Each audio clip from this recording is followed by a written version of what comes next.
Bonjour à tous. Donc, à nouveau une session masterclass Anjou-Saphir, donc qui montre que nous perpétuons les liens étroits qui lient l'Association nationale des jeunes ophtalmologistes avec la Saphir. On a revu un petit peu la formule aujourd'hui puisqu'on a décidé donc toujours de faire présenter nos jeunes, mais cette fois-ci plutôt sur le thème de cas cliniques un peu challenging et d'inviter des plus expérimentés.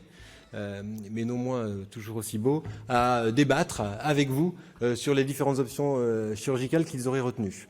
Il va y avoir un vote en ligne, donc chacun va pouvoir voter. On va vous expliquer ça juste après. Donc on va commencer par le versant traitement chirurgical cornéen, et puis ensuite on fera la chirurgie implantatoire.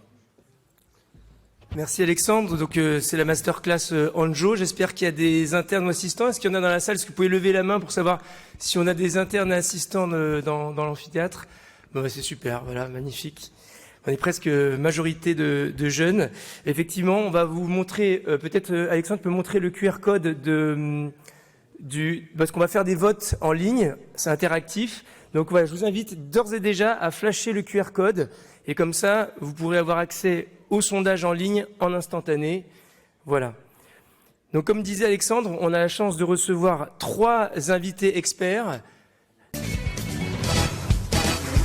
Alors tout d'abord, je suis très heureux de pouvoir accueillir la reine de la réfractive qui incarne le summum de la modernité, de l'élégance et de l'énergie. C'est un peu Wonder Woman et Coco Chanel dans une seule personne qui fait du LASIK. Ancienne présidente de la Saphir, présidente de la SOFEM, je vous demande d'applaudir chaleureusement Dr Cathy Albouganem. Ensuite, je vous présente le plus grand ophtalmo de France, pas seulement par sa carrure, mais aussi par sa carrière.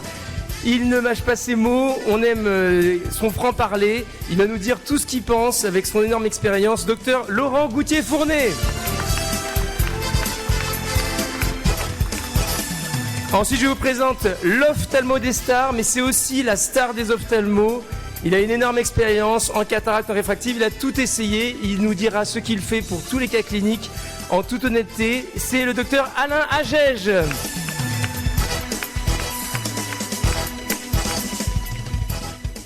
Merci beaucoup. Maintenant, c'est au temps de passer la parole aux jeunes et j'ai le bonheur de vous présenter mon interne Sabrina Méal qui nous vient de Lille et qui va nous faire un tout petit rappel sur le presbyLASIK pour les plus jeunes. Sabrina, c'est à toi. Bonjour tout le monde, merci Liam de m'avoir invité à présenter à la Saphir. Alors, donc, je vais vous présenter les grands principes du presbyLASIK. Donc, tout d'abord, un des premiers principes est la notion de bascule améliorée avec la vision de loin.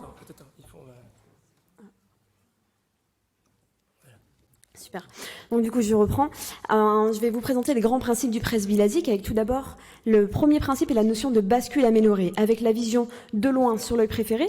Donc on vise une hémétropie et la vision de près sur l'autre œil, on vise une myopisation et une modification du facteur Q afin d'augmenter la profondeur de champ pour permettre la vision intermédiaire et la vision de près. Le deuxième principe du presbyLASIK est la notion de cornéa sphérique. Donc la sphéricité cornéenne, ce facteur Q, c'est la variation de la courbure instantanée en chaque point le long d'un méridien de la cornée afin de rendre la cornée multifocale. Donc la modulation du facteur d'asphérécité, pour le rendre négatif, c'est ce qu'on appelle une cornée hyperprolate. Ça va induire des aberrations sphériques afin d'augmenter la profondeur de champ. Le troisième principe du presbyLASIK est la notion de myosis induit en vision de près. Donc, lors de la vision de près, on a ce réflexe accommodation-convergence-myosis qui va permettre d'augmenter la profondeur de champ. Et on a également la persistance de l'accommodation résiduelle qui permet également d'augmenter la profondeur de champ. Donc maintenant, je vais vous présenter les particularités du presbyLASIK en fonction des différents laboratoires. Alors tout d'abord, on a le custom Q d'Alcon. Donc le principe toujours d'avoir un profil hypermétropique avec la modification du facteur Q négatif pour avoir une cornée hyperprolate au centre. Donc on va créer ce qu'on appelle un bouton central. Donc on aura la vision de près centrale, la vision intermédiaire en périphérie. Ça va permettre d'augmenter la profondeur de champ. Et on a toujours ce troisième fameux principe, donc la myopisation sur l'œil dominé pour encore augmenter la profondeur de champ. Ensuite, on a le supraccord de Bausch et Lomb. Donc, on a ce principe de varifocalité avec 3 stratégies de multifocalité pour augmenter la vision de près. Donc, on a également ici la formation d'un bouton central, donc la formation d'une cornée hyperprolate pour augmenter la profondeur de champ. Ensuite, on a le presby-on de Zeiss. On a ce principe de micromonovision avec sur l'œil dominant la vision de loin et la vision intermédiaire et sur l'œil dominé la vision de près et la vision intermédiaire. Ensuite, on a le Presbymax de Schwinn. On va créer une cornée multifocale pour la vision de près, intermédiaire et de loin. Sur l'œil dominé, on aura la multifocalité et la myopisation. Et pour l'œil dominant, donc pour la vision de loin, on aura 3 stratégies différentes. Donc on va moduler la multifocalité avec soit une vision de loin pure, donc sans multifocalité, soit une micromonovision, donc multifocalité sur l'œil dominant et dominé, ou soit 50% de multifocalité. Donc ensuite, on va voir différents cas cliniques. Donc tout d'abord, un cas standard. Un homme de 52 ans, cadre de profession, légèrement hypermétrope, il tolère très bien le test de dissociation. L'examen clinique est normal, avec une topographie strictement normale. Alors maintenant, la question, vous allez voter, avant d'avoir l'avis des experts, c'est qu'est-ce que vous proposez à cet homme de 52 ans, hypermétrope, qui veut plus porter de lunettes pour voir de loin. Donc vous allez pouvoir voter en ligne, on va pouvoir montrer... Donc, soit LASIK avec correction hypermétropique uniquement pour vision de loin, soit presby-LASIK, soit presby-PKR, soit Prelex, donc cristallin clair, soit abstention. Allez-y, vous pouvez voter en temps réel. Magnifique, on aime les votes comme ça. Parfait. Eh bien, vous êtes 97% à avoir voté pour le presby-LASIK. On peut repasser à la diapo, on peut repasser Alex sur le... Alex, tu peux nous remettre sur le... Voilà, merci. Voilà, et bien effectivement, presby-LASIK. Maintenant, on va demander à nos experts, chacun ce qu'il ferait avec quel laser. On va commencer avec Cathy. Cathy, qu'est-ce que tu proposes et avec quel laser et quelle stratégie ? Presby-LASIK également, avec une correction visant les métropies sur l'œil dominant. Donc c'était plus 1,50 je crois. C'est ça. Moi j'utilise la plateforme Bausch et Lomb. Donc un proscan sur l'œil dominant pour avoir une acuité visuelle à 10 dixièmes dès le lendemain. Et puis une multifocalité sur l'œil donc supracorps, sur l'œil dominé, en visant une micromonovision à moins 0,50. Donc tu rajoutes une petite myopisation de moins 0,50. Du protocole. D'accord. Laurent, qu'est-ce que tu proposes avec quel laser également ? Est-ce qu'on peut revoir le cas juste parce que revenir, voilà, 52 ans, cadre, petite hypermétropie de 1,50. Alors, moi je vais dire que je fais aussi un presby-LASIK. La seule difficulté, c'est de savoir, c'est s'entendre sur le terme presby-LASIK, parce que je pense qu'il n'y a pas de termes qui sont aussi mal définis. On a parlé de monovision améliorée. Pour moi, un presby-LASIK, c'est 90% de monovision et 10% d'amélioration. Et donc, il est absolument fondamental d'être extrêmement précis sur le plan réfractif. Et effectivement, laisser l'œil gauche à moins 1 me semble être l'idéal. Après, je pense que l'essentiel, c'est de bien connaître son laser et qu'il ne faut surtout pas sacrifier à l'amélioration par une petite aspéricité centrale ou périphérique. Il ne faut surtout pas lui sacrifier la précision réfractive. Ce patient sera malheureux si vous lui mettez moins 0,50 sur l'œil droit et il sera malheureux si vous lui mettez moins 1,75 à l'œil gauche parce que vous avez mal maîtrisé votre logiciel d'amélioration. C'est comme ça qu'on va l'appeler. Donc sur l'œil gauche, tu vises moins 1. Moins 1, oui, c'est bon, parce qu'en plus, ce moins 1, cette personne-là va petit à petit régresser. Donc ce patient qui a moins 1 sur l'œil gauche aura moins 0,50 dans 2-3 ans. Après, il sera parfait. Après, le presby-LASIK s'adresse à des personnes qui comprennent, ce qui n'est pas la règle. Et Alain Gege, qu'est-ce que tu ferais avec quel laser, quelle stratégie pour ce patient ? Alors, bien entendu, ça dépend le laser auquel on a accès dans le centre où on va. Toi, qu'est-ce que tu utilises ? J'ai la chance d'avoir le Technolase avec le Supracorps et le Schwinn avec le Presbymax. Alors, si j'ai le Technolase, le Teneo, je fais un Supracorps bilatéral, strong sur l'œil dominé et mild sur l'œil dominant. Il faut juste traduire pour les plus jeunes.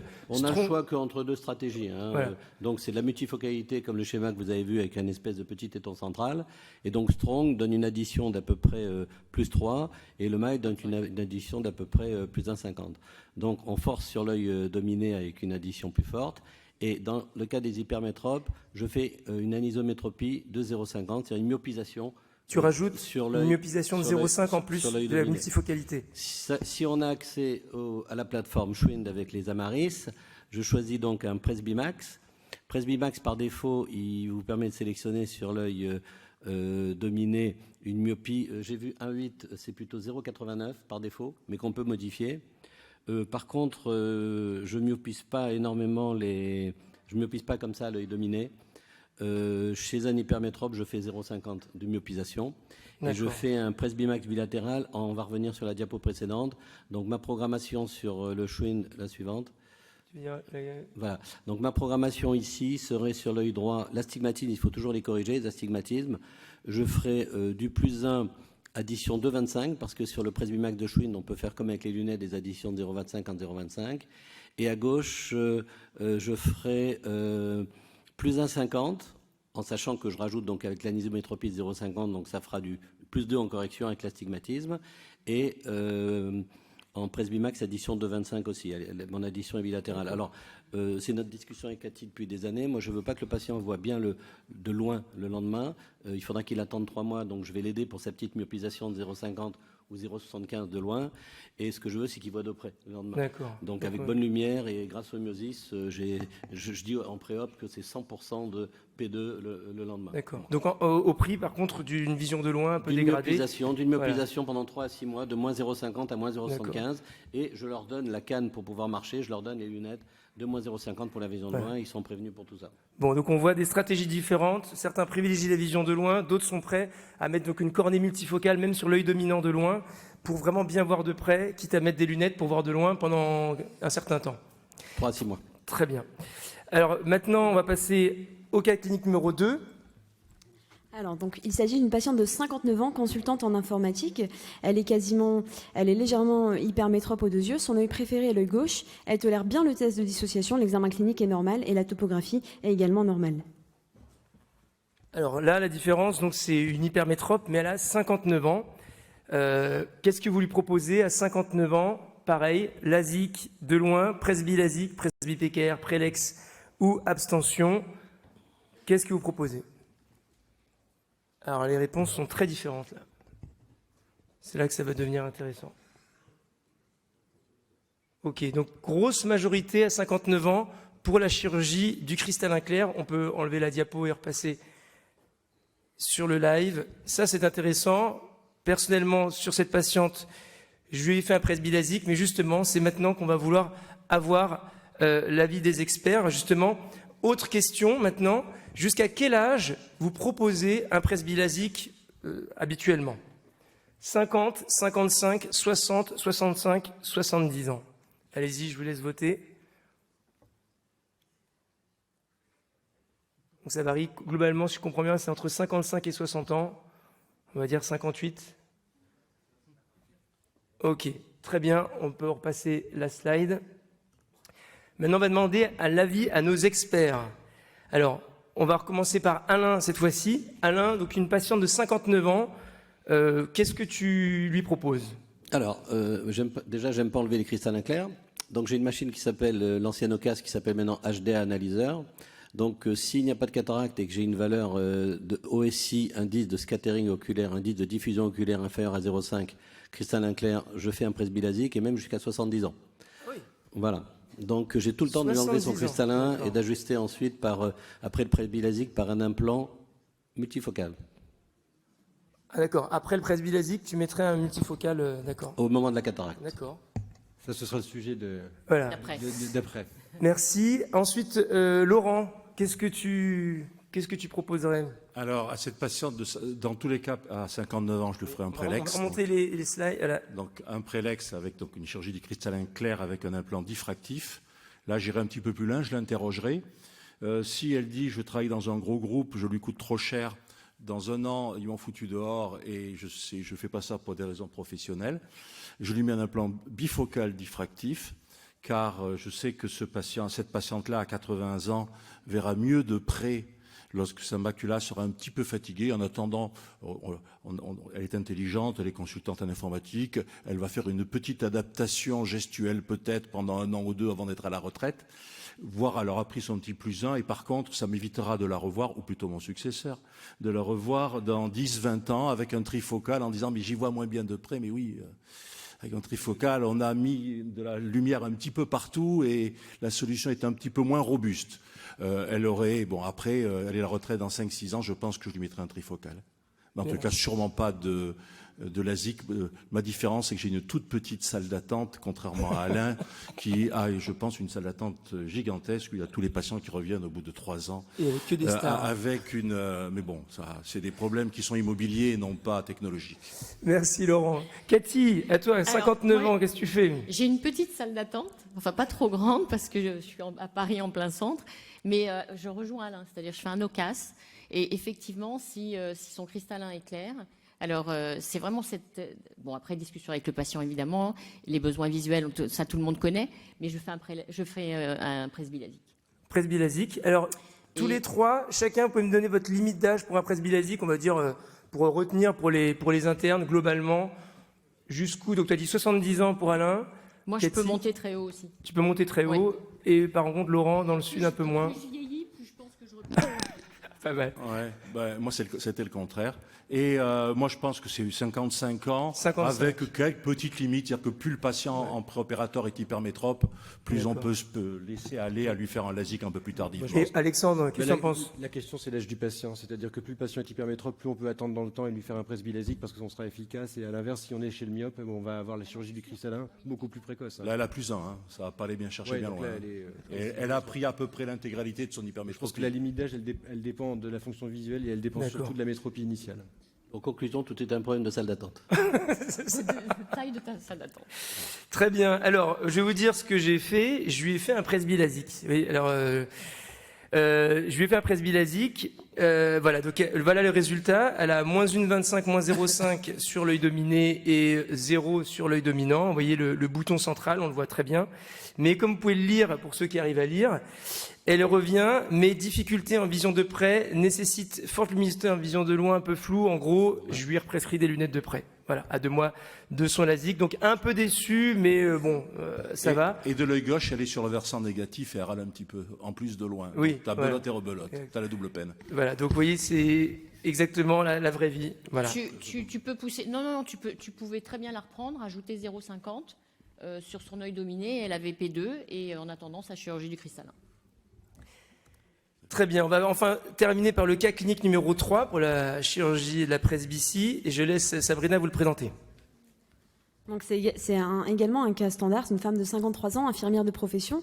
Elle ne supporte plus de porter ses lunettes en vision de près. Elle est quasiment hémétrope, son œil droit est préféré. Elle tolère moyennement le test de dissociation. Alors voilà, là on est dans le cas de l'hémétrope pure, 53 ans, assez jeune presbyte. On va passer au sondage. Est-ce que vous faites systématiquement un test en lentille pour ces hémétropes?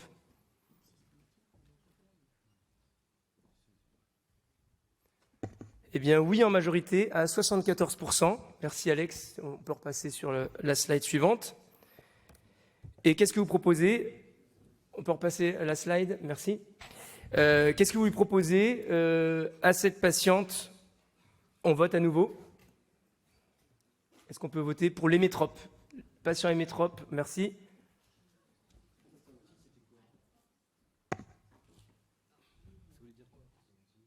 Un test en lentille, ça veut dire on met une lentille de plus d'1,50 sur l'œil dominé et rien sur l'œil dominant pour voir si le patient supporte d'avoir une monovision sur un œil, pour dégrader sa vision de loin.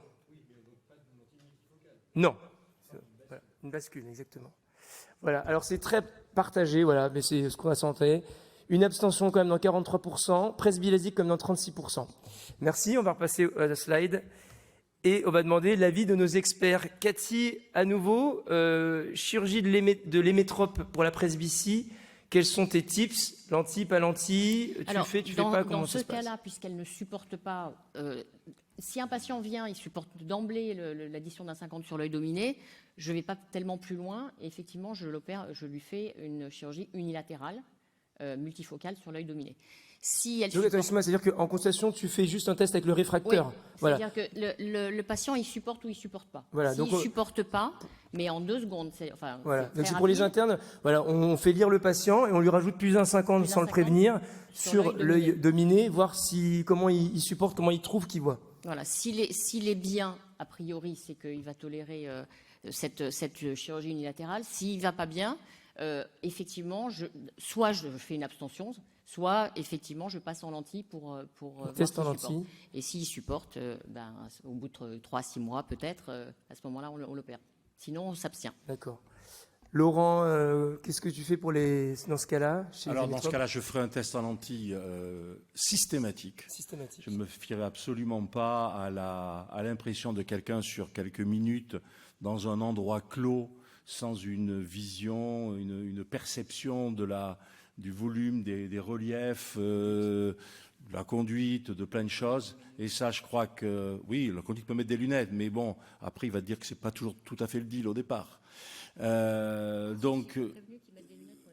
Alors, oui, alors, dans ma expérience, les lunettes, ouais. En fait, à Paris, les gens ne conduisent pas.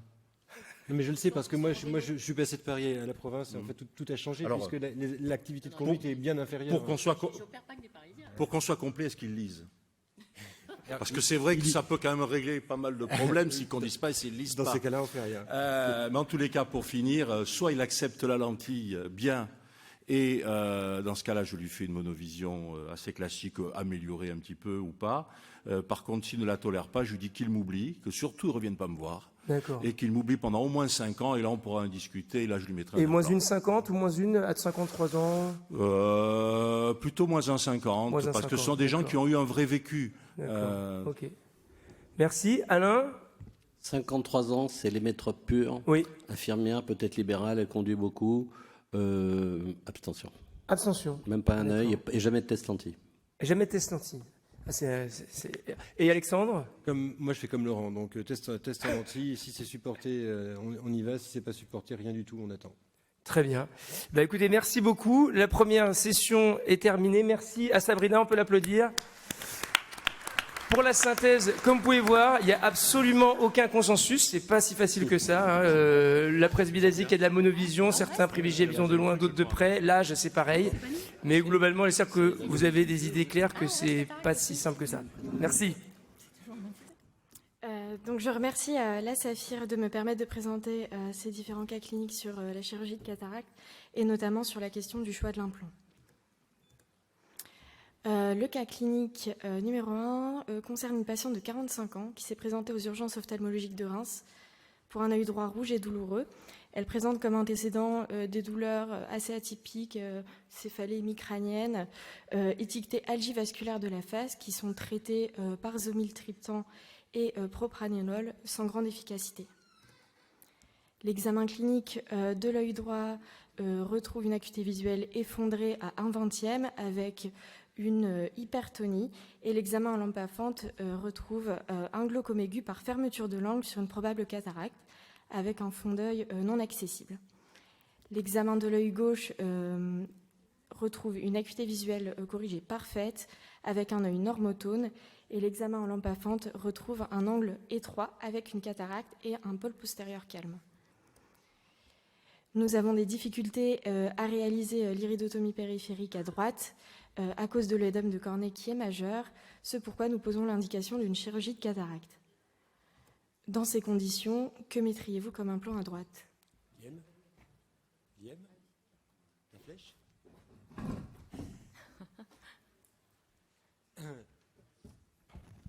Alors, donc là, on traite l'œil qui vient de faire la crise de glaucome aigu, donc monofocal torique. Je ne sais pas si vous avez vu, mais donc il y a à peu près 2 dioptries d'astigmatisme cornéen.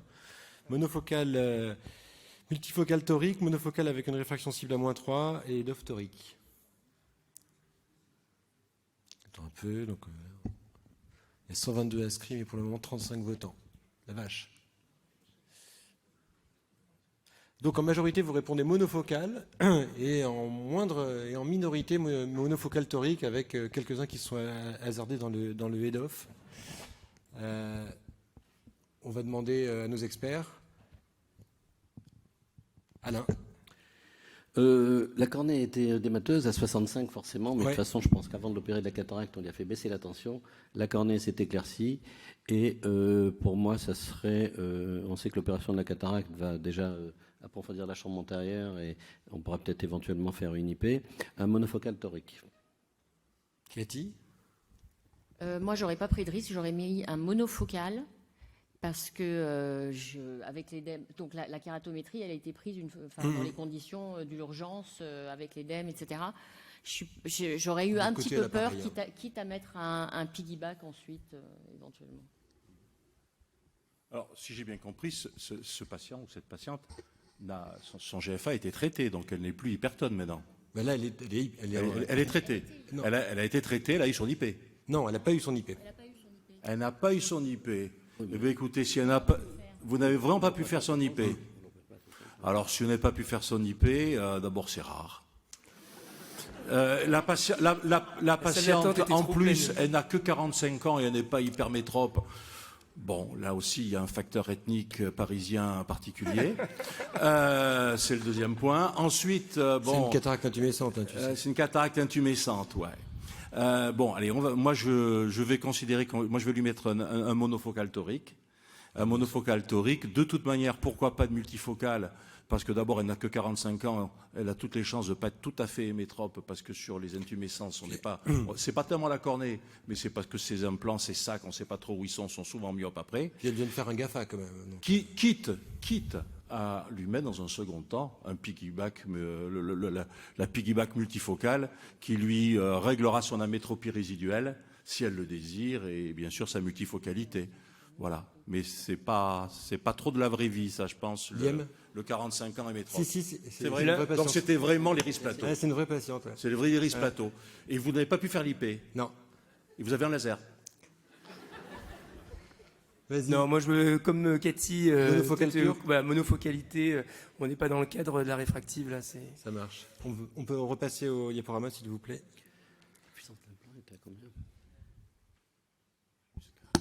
Alors, on vous demande, là on passe à l'œil gauche, avec plusieurs propositions, donc il faut passer au vote d'après. Une iridotomie périphérique peut être suffisante, donc là on va peut-être réussir à la faire hein, si le laser fonctionne, Laurent. Une IBM permettrait d'évaluer la flèche cristallinienne, donc il y a plusieurs réponses possibles. La chirurgie de la cataracte a prouvé sa supériorité comparée à l'IP dans la prise en charge des fermetures de l'angle. Et dans les glaucomes par fermeture de l'angle, le coût de la chirurgie de la cataracte est plus important que la prise en charge médicale.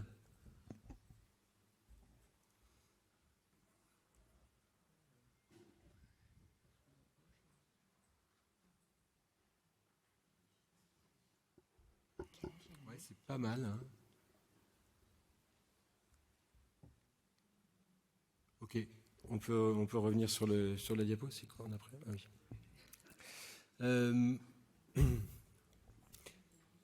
Alors, angle étroit, début de cataracte, plutôt IP, ou alors on va directement sur la chirurgie de la cataracte. Mais j'ai vu qu'il y avait marqué hypertonie persistante, donc c'est un GFA passé à la chronicité. Bon, donc je suppose qu'on peut l'opérer même à 25 de tension, la cornée est claire. Une IP, faut la faire.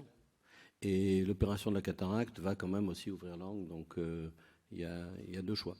Voilà, iridectomie périphérique et chirurgie de la cataracte. Donc en fait, il était montré en fait, que la chirurgie de la cataracte était supérieure comparée à l'iridotomie périphérique hein, quand on prenait en charge les hypertonies sur fermeture de l'angle. De toute façon, là déjà, il faudrait faire une IP bilatérale et puis après passer à la chirurgie. Bon, voilà, elle a déjà été opérée de l'œil droit et maintenant on est sur l'œil gauche. Donc on va passer juste à la suite. Je vais demander votre avis collectif pour la suite. Tiens, vas-y. Donc nous avons réalisé une échographie IBM pour estimer la flèche cristallinienne que nous avons estimée à 1,3, ce qui justifiait d'une chirurgie de cataracte à gauche pour prévenir la récidive d'une potentielle crise de GAFA à gauche. Dans ce contexte, que mettriez-vous comme implant à gauche?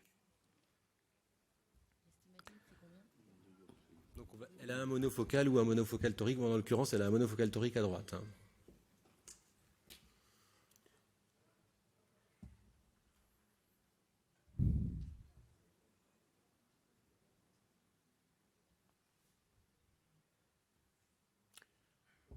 Alors, monofocal torique à gauche pour la majorité pour le moment, et sinon, EDOF réfractif torique, multifocal diffractif torique. Ok, alors vous feriez quoi? Focal torique. Alors on va prendre dans l'autre sens, vas-y Liam. Monofocal torique. De toute manière, le premier œil est déjà là-dedans, donc il n'y a absolument aucune ambiguïté. Pareil, monofocal torique. Non, je pense Monofocal torique, pas de multifocal. Non. Elle est bien monofocale d'un côté. Bah oui. Ouais, on touche pas De l'autre côté, si l'œil gauche est dominé, on pourrait. Elle aura de la même manière un droit au remords. Elle aura de la même manière un droit au remords avec le piggyback. Avec le piggyback, quand oui. tout sera bien, quand elle aura posé ses valises, un an ou deux après. Après, moi, je suis assez d'accord avec toi sur le bifocal diffractif conventionnel. On a quand même des bons résultats avec pas de perte de chance pour l'avenir. Donc, je crois qu'on peut discuter de ça. Bon, finalement, elle a eu un EDOF torique qui était un compromis entre les deux. Ça s'est bien passé. Donc, pour remonter à nos plus jeunes, l'assistance ici avec un marquage et la mise en place de l'implant sur le bon axe. Donc voilà le résultat. Hein. On a 10 P2 à 10. Pardon, vas-y. Donc lors du contrôle post-opératoire, la patiente était plutôt satisfaite puisqu'elle ne présente plus du tout de douleur. Elle a retrouvé une bonne acuité et normotone sans hypotonisant. Le cas clinique numéro 2 concerne cette fois-ci un patient de 52 ans qui vient en consultation pour un avis sur une possible chirurgie réfractive car il ne souhaite plus porter de lunettes. Il a déjà un frère opéré d'un prélex et un autre d'un presbylasque. Il est très exigeant en vision de près car il lit beaucoup, c'est un ancien documentaliste et ne pratique notamment pas de sport de combat. La réfraction montre une hypermétropie ainsi qu'un astigmatisme assez symétrique avec une acuité visuelle corrigée à 12 dixièmes. Le test à la fluorescéine est négatif et le cristallin est opalescent. Les examens paracliniques objectifs aussi ici au niveau des topographies plutôt régulières sans signe de kératocone fruste. Il n'existe pas d'aberration de haut degré et les profils foveolaires sont normaux. Quelle chirurgie serait indiquée chez ce patient ?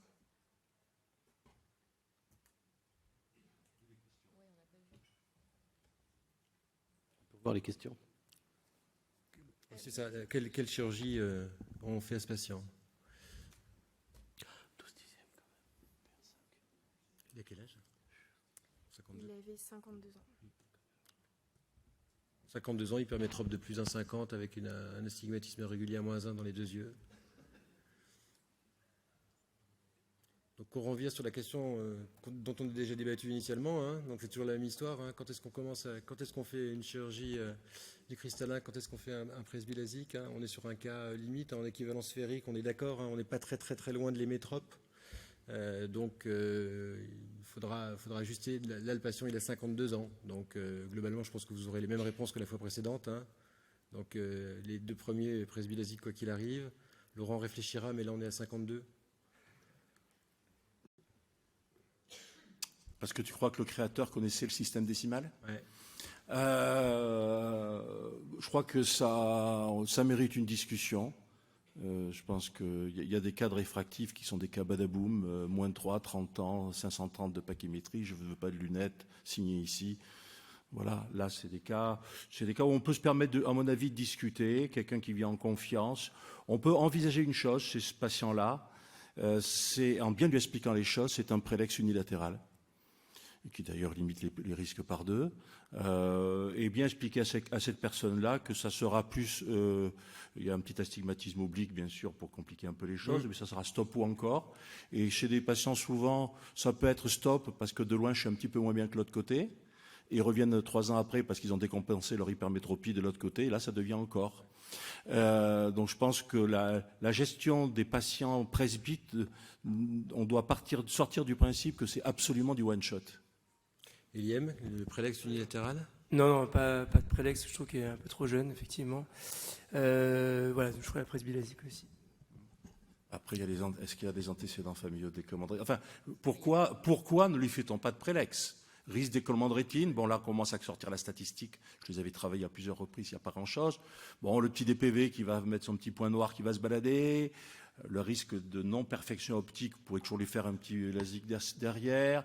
Tout dépend quand même du niveau de compréhension de la personne. Hein. On peut afficher l'écran à nouveau, s'il vous plaît. Donc, chez ce patient, nous avons réalisé un presbylasque qui a permis d'avoir une acuité visuelle sans correction à 3 mois de 10 dixièmes par inocate de l'œil droit et 7/10 par INO de l'œil gauche. On a plusieurs questions au sujet de ce patient. Il était très exigeant en vision de près, j'ai entendu. Il était très exigeant. Il a changé ses exigences. Donc, Arrête, il a 7 P2 sur son œil dominé. Alors on y va. Donc ce patient a eu un presbylasique. Ah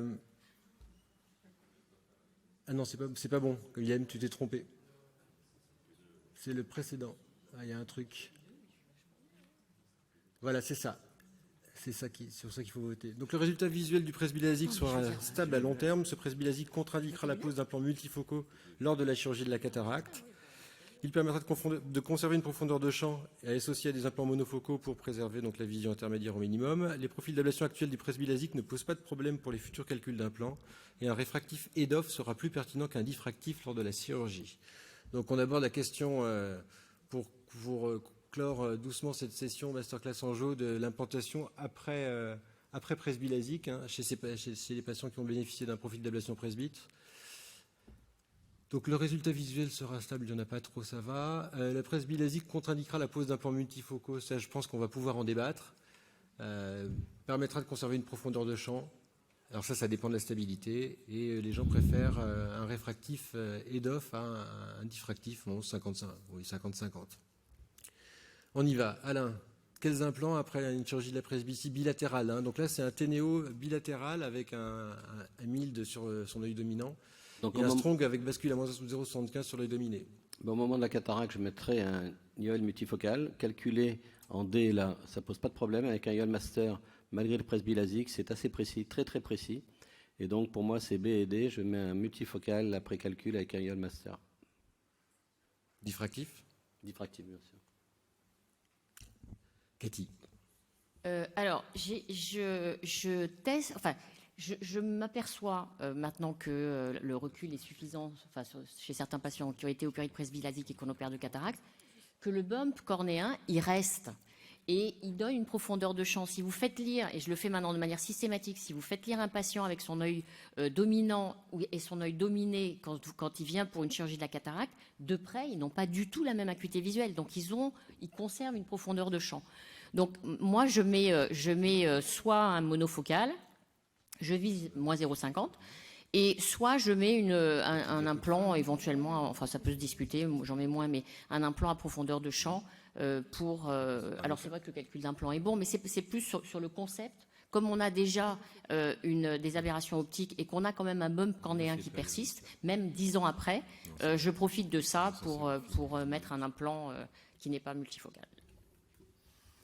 Moi je mets un multifocal diffractif bifocal.